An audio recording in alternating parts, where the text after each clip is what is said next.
سب سے بڑا حق کیا ہے؟ اس کائنات کا خالق، مالک اور حاکم اللہ،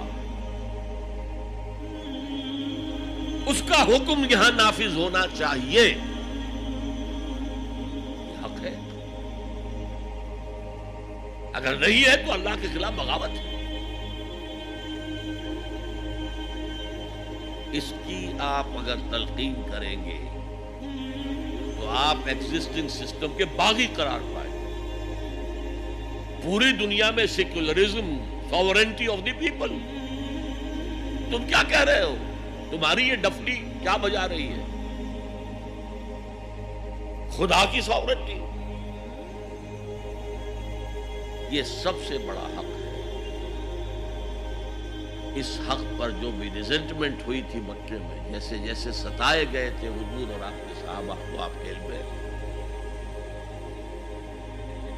اگر تواصی بالحق ہو رہا اور ریزنٹمنٹ نہ ہو تو پھر آپ حق کی تعلیم نہیں دے رہے، اس کے کسی ایسے جز کی دے رہے ہیں کہ جس سے کسی کو کوئی نقصان نہ پہنچتا، بس۔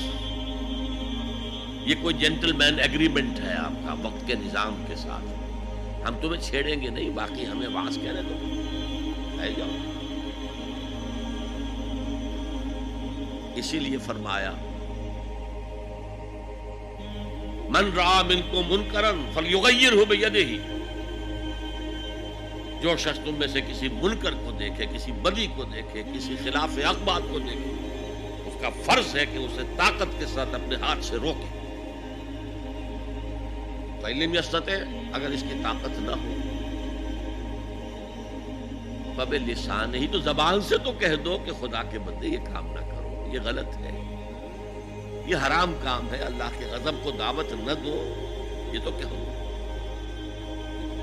اور اگر زبانوں پر بھی تالے ڈال دیے گئے ہوں تو پھر کم سے کم دل سے شدید نفرت ہو۔ اگر یہ بھی نہیں ہے تو پھر ایمان نہیں ہے۔ ذالک اضعف الایمان، یہ ایمان کا کمزور ترین درجہ ہے۔ من رأى منکم منکرا فلیغیرہ بیدہ، فإن لم يستطع فبلسانہ، فإن لم يستطع فبقلبہ، وذالک اضعف الایمان، یہ ایمان کا کمزور ترین درجہ ہے۔ اگر یہ بھی نہیں ہے، بدی کو پھیلتے ہوئے، پھلتے ہوئے، پھولتے ہوئے ہم دیکھ رہے ہوں اور ہماری نیند میں بھی خلل نہ آئے، ہماری غیرت جوش میں نہ آئے، ہم اس کو بدلنے کی کوئی صحیح نہ کریں،